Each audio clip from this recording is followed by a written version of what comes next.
Buletin Didik 16 Ogos bersama saya Mimi Azira Abdullah. Assalamualaikum dan salam sejahtera. Yang di-Pertuan Agong Al-Sultan Abdullah Riayatuddin Al-Mustafa Billah Shah memperkenan peletakan jawatan Tan Sri Muhyiddin Yassin sebagai Perdana Menteri. Datuk Pengelola Bijaya Diraja, Datuk Indra Ahmad Fadil Syamsuddin menerusi kenyataan Istana Negara hari ini memaklumkan susulan peletakan jawatan itu, baginda berkenan supaya Tan Sri Muhyiddin menjalankan tugas sebagai caretaker atau Perdana Menteri sementara sehingga Perdana Menteri baru dilantik. Jelasnya, ia selaras dengan perkara 40/2/A dan 43/2/A Perlembagaan Persekutuan yang menyatakan bahawa Seri Paduka Baginda hendaklah melantik seorang ahli Dewan Rakyat yang pada khidmat baginda mungkin mendapat kepercayaan majoriti sebagai Perdana Menteri baru untuk mempengerusikan jemaah menteri. Baginda turut menzahirkan penghargaan kepada Tan Sri Muhyiddin dan jemaah menteri atas khidmat bakti serta urus tadbir negara yang telah dilaksanakan di bawah Perikatan Nasional PN bermula 1 Mac tahun lalu, khususnya dalam memerangi pandemik COVID-19. Titah Yang di-Pertuan Agong lagi, selaku Ketua Utama Negara, baginda memahami dan menghormati sistem serta proses perundangan negara dan menghormati apa juga keputusan yang dibuat Muhyiddin berteraskan keluhuran Perlembagaan Persekutuan dan kedaulatan undang-undang. Di samping itu, ekoran 484 kawasan Dewan Undangan Negeri atau 79% masih berstatus merah akibat COVID-19. Pilihan raya umum ke-15 pada khidmat baginda bukanlah satu pilihan yang terbaik atas faktor kemaslahatan dan keselamatan rakyat. Justru Al-Sultan Abdullah berharap agar kemelut politik yang mengganggu kelancaran tadbir urus negara ketika ini dapat diakhiri demi kesejahteraan rakyat dan ekonomi negara. Terdahulu, Al-Sultan Abdullah berkenan menerima menghadap Tan Sri Muhyiddin di Istana Negara yang berlangsung selama 30 minit. Selain peletakan jawatan Perdana Menteri, baginda turut berkenan menerima surat peletakan jawatan seluruh jemaah menteri dengan serta-merta berkuat kuasa hari ini. Terdahulu, baginda turut berkenan menerima menghadap Ketua Setiausaha Negara, Tan Sri Muhammad Zuki Ali, Peguam Negara Tan Sri Idrus Harun serta Pengerusi Suruhanjaya Pilihan Raya, Datuk Abdul Ghani Saleh. Sementara itu, anggota Perkhidmatan Awam akan terus menggalas amanah dan memberikan perkhidmatan terbaik kepada rakyat terutama dalam tempoh mencabar ini. Ketua Setiausaha Negara Tan Sri Muhammad Zuki Ali memberi jaminan sistem penyampaian kerajaan terutama anggota Barisan Hadapan tidak akan terjejas berteraskan dasar semasa kerajaan. Dalam satu kenyataan, beliau berkata urusan pentadbiran seharian akan diterajui oleh Ketua Setiausaha Kementerian dan Ketua Jabatan Persekutuan. Anggota keselamatan terutamanya Polis Diraja Malaysia dan Angkatan Tentera Malaysia sentiasa dalam keadaan siap siaga bagi menjaga keamanan dan ketenteraman awam. Sementara itu, segala usaha bantuan dan inisiatif membabitkan peruntukan besar juga tidak akan terjejas.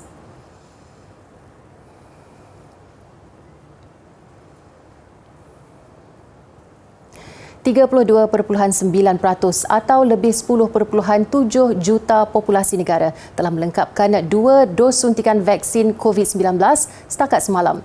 Menteri Kesihatan Datuk Seri Dr. Adam Baba memaklumkan 17 juta orang atau 52.3% telah menerima dos pertama. Ini menjadikan jumlah kumulatif pemberian vaksin menerusi program imunisasi COVID-19 kebangsaan meningkat kepada lebih 27.8 juta dos. 72.9% penduduk dewasa menerima dos pertama, manakala 45.9% telah melengkapkan 2 dos. Sementara itu, vaksinasi harian mencatatkan 415,875 dos semalam dengan 143,671 dos pertama, manakala selebihnya dos kedua.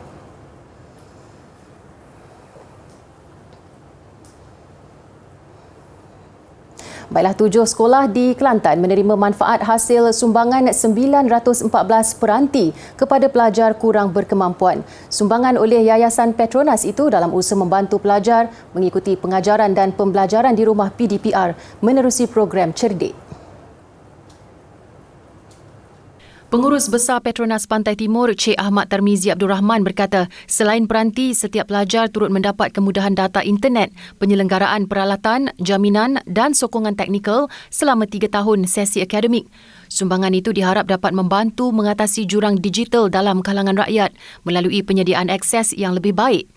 Menerusi jalinan kerjasama dengan Jabatan Pendidikan Negeri Kelantan, sumbangan kali ini melibatkan penerima Sekolah Menengah Kebangsaan Sultan Ismail, SMK Long Yunus, SMK Machang, SMK Keruh, SMK Tengku Indra Petra, SMK Kuala Balah dan SMK Batu Melintang. Pelajar turut menzahirkan rasa syukur atas sumbangan tersebut.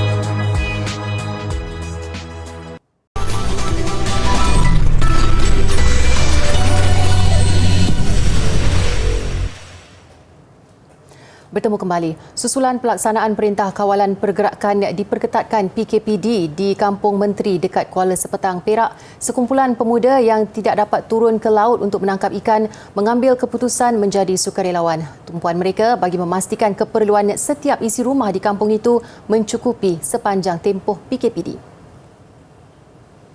Sejak hari pertama PKPD dilaksanakan pada 6 Ogos lalu, 30 anak muda yang bekerja sebagai nelayan bergilir-gilir mengagihkan makanan kepada kesemua 300 rumah di kampung terbabit. Menurut Ahmad Syazwan Ahmad Muad, 29 tahun, PKPD yang dikenakan selama 14 hari menyebabkan penduduk kampung yang kebanyakannya bekerja sebagai nelayan tidak dapat keluar mencari rezeki. Selain membantu komuniti kampung sendiri, usaha yang digerakkan mereka itu juga bertujuan meringankan beban petugas barisan hadapan sepanjang tempoh PKPD ini.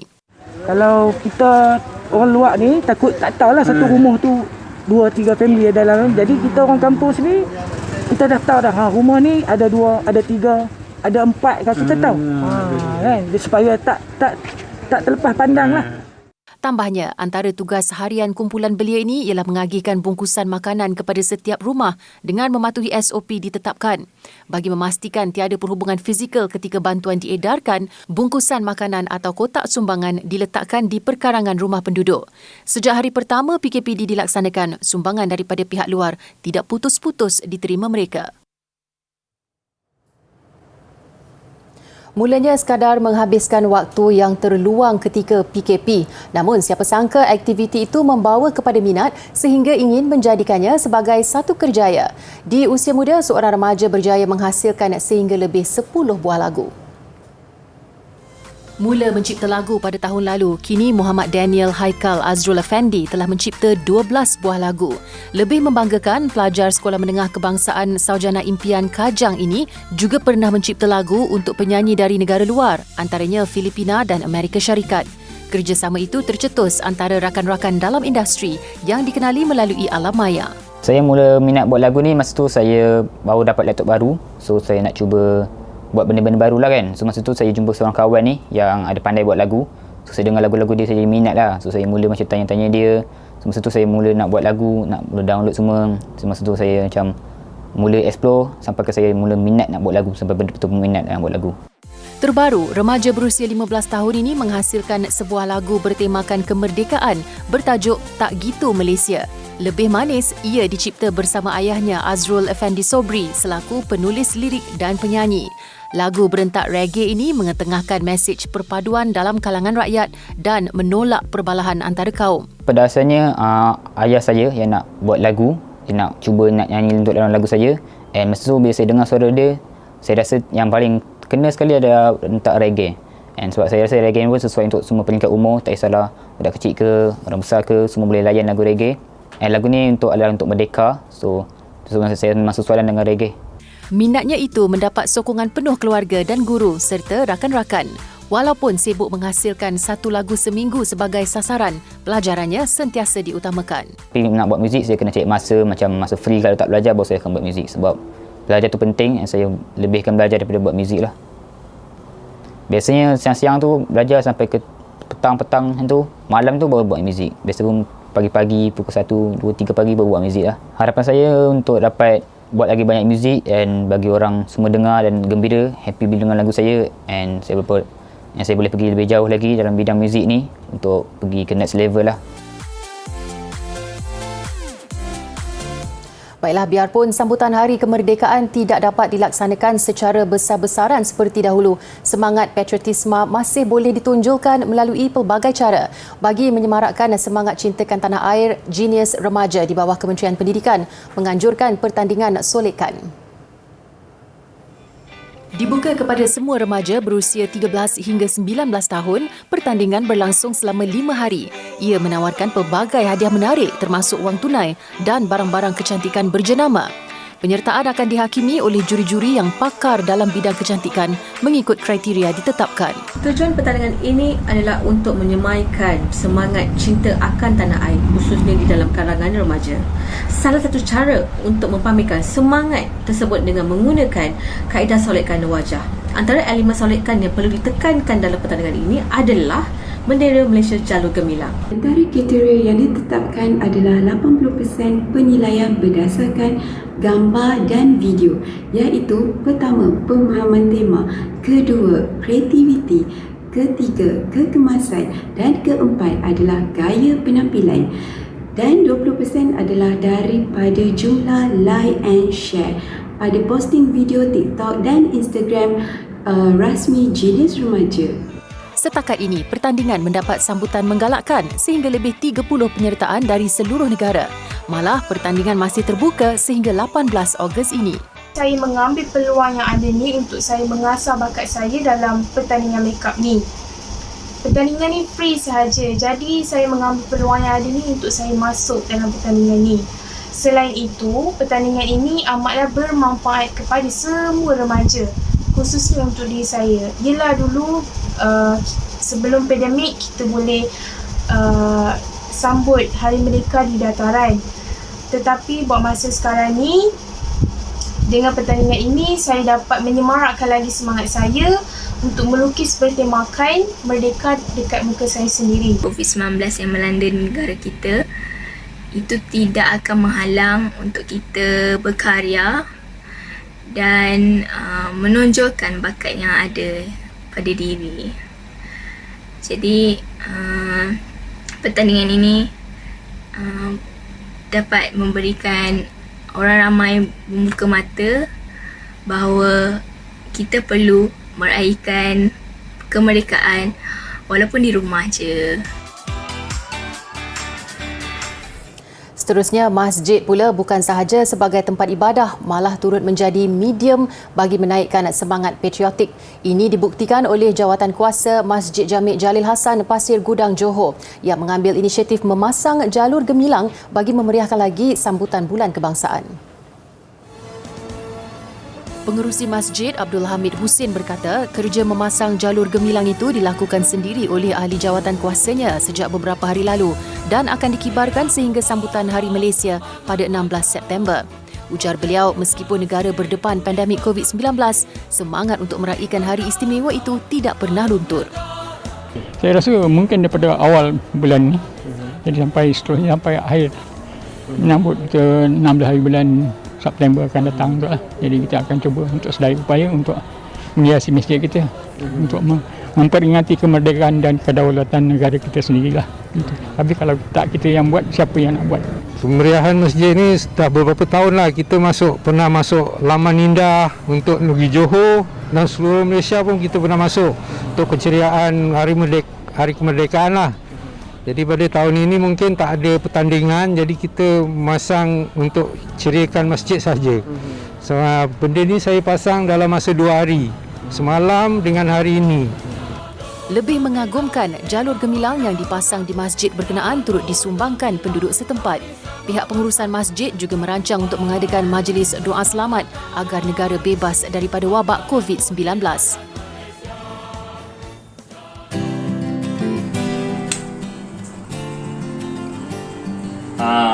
Pantang Laksmana berpaling belakang, bercawat ekor dalam gelanggang. Beraniku tidak mengira lawan, matiku pun tidak dihina orang. Baik, bersempena bulan kemerdekaan, mari kita menghayati perjuangan para pejuang-pejuang membebaskan tanah air kita dahulu seperti Datuk Bahaman, Mat Kilau dan juga pejuang-pejuang yang lain seperti Datuk Maharaja Lela dan sebagainya juga. Mereka berjuang demi kemerdekaan kita hari ini, demi kebebasan dari cengkaman penjajah. Walaupun akhirnya mereka tidak dikenal, mereka ditabarkan sebagai penjenayah, tetapi perjuangan mereka lah yang memastikan kita, anak cucu mereka, bebas hidup di bumi bertuah ini yang hari ini dikenali sebagai Malaysia. Salam perjuangan, selamat menyambut Hari Merdeka tahun 2021.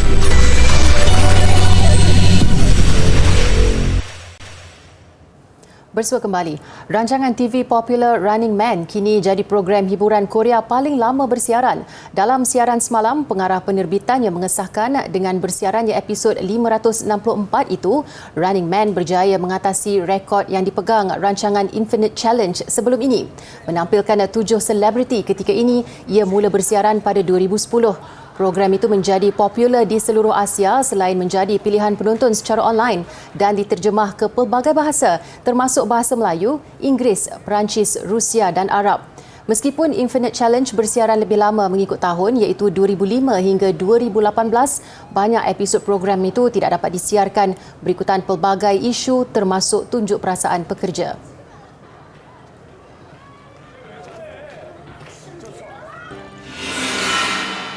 Ini pula pencapaian anggota kumpulan K-pop BTS, Jimin. Mengikut data rasmi dikeluarkan Spotify, YouTube dan SoundCloud, 5 lagu solo Jimin mendapat penstriman tertinggi, menjadikan beliau artis solo Korea pertama dan satu-satunya yang meraih pencapaian itu.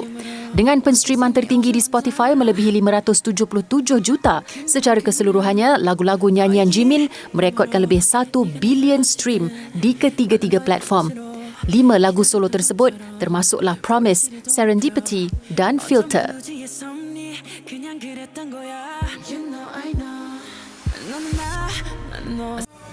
Bendera Persekutuan Tanah Melayu atau dikenali sebagai Jalur Gemilang adalah hasil rekaan seorang arkitek Jabatan Kerja Raya Negeri Johor, Encik Mohamed bin Hamzah pada 26 Mei 1950. Buat pertama kalinya, bendera Persekutuan Tanah Melayu telah dikibarkan di pekarangan Istana Sultan Selangor dengan dihadiri oleh Duli Yang Maha Mulia Raja-Raja Melayu dan pegawai-pegawai King George ke-6.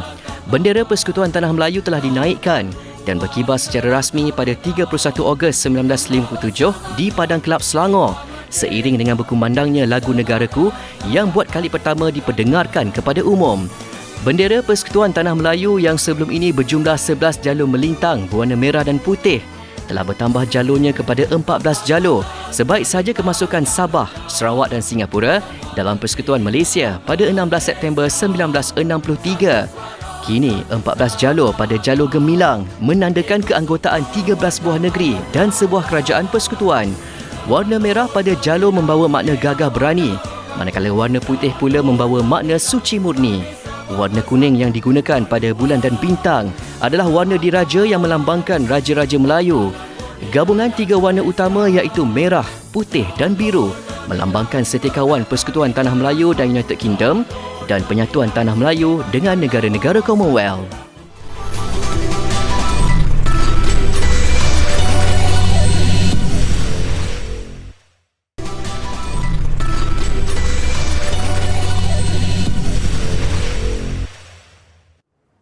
Sukan bola sepak Liga Perdana, Sarawak kembali memperkukuhkan kedudukan di tangga teratas Liga selepas cemerlang menewaskan Perak 2 dengan kemenangan besar 4-1 semalam.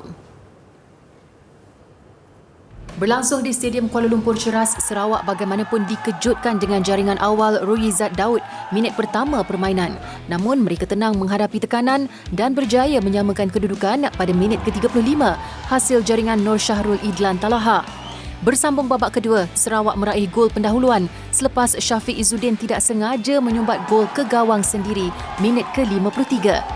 Uche Akbar terus membawa Sarawak di depan minit ke-67 sebelum Abdul Rahim meledak jaringan pelengkap 4-1 2 minit sebelum tamat permainan. Kemenangan ini membawa Sarawak kembali menerajui Liga di atas Terengganu FC 2 menerusi kelebihan gol. Pelumba KTM Brad Binder memenangi perlumbaan MotoGP Grand Prix Austria selepas memperjudikan nasibnya dengan tidak menukar tayar apabila hujan lebat pada pusingan terakhir. GP Austria di litar Spielberg berlangsung rancak dari awal sehingga akhir saingan. Ia menyaksikan beberapa pelumba antaranya Jorge Martin, Fabio Quartararo, Francesco Bagnaia dan Marc Marquez saling bertukar-tukar posisi hadapan. Percaturan cukup berani dilakukan Binder yang memilih untuk kekal dengan tayar slick sementara pelumba lain masuk ke pit untuk menukar tayar ketika hujan lebat membasahi litar di hujung perlumbaan. Namun ia dianggap keputusan tepat buat pelumba Afrika Selatan itu yang meraih kemenangan pertamanya musim ini. Pelumba Itali Francesco Bagnaia menduduki tempat kedua manakala Jorge Martin dari Ducati Pramac di tempat ketiga. Saingan MotoGP 2021 akan bersambung di litar Silverstone 29 Ogos ini. Seterusnya ke bola sepak Liga Perdana Inggeris. Dua aksi pelengkap bagi minggu pertama telah berlangsung menyaksikan juara bertahan Manchester City tewas tipis di tangan Tottenham Hotspur manakala West Ham United menyalakan amaran untuk menjadi pencabar Liga selepas menundukkan Newcastle United di tempat lawan. City memulakan kempen mempertahankan kejuaraan dengan langkah sumbang selepas tumpas 1-0 kepada Tottenham. Jaringan Son Heung-min minit ke-55 memberi permulaan cukup sempurna buat Spurs di bawah bimbingan jurulatih baru Nuno Espirito Santo. Jurulatih dari Portugal itu tidak menyenaraikan penjaring terbanyak musim lalu Harry Kane atas alasan kecergasan di tengah-tengah kontroversi perpindahannya ke City. City yang semakin terdesak untuk mencari penyerang baru selepas ini akan menerima kunjungan Norwich dalam perlawanan kedua Sabtu ini. Nuno pula berdepan bekas pasukannya Wolverhampton pada Ahad. Dalam satu lagi aksi, West Ham United membuat permulaan musim baru dengan cemerlang selepas menewaskan Newcastle United. Bagaimanapun, West Ham dipaksa bekerja keras apabila ketinggalan 2 kali sebelum bangkit mengutip 3 mata di St James's Park. Ia menyaksikan kedudukan 2-1 memihak tuan rumah menerusi jaringan Callum Wilson dan Jacob Murphy masing-masing minit ke-5 dan 40 sebelum gol Aaron Cresswell mengecilkan defisit minit ke-18. Bersambung babak kedua, West Ham terus mengganas apabila menambah 3 gol dalam tempoh 13 minit. Jaringan Said Ben Rama minit ke-53 menjadikan kedudukan 2-2 sebelum Thomas Soucek dan Michael Antonio menjaringkan gol kemenangan West Ham minit ke-60 dan 63.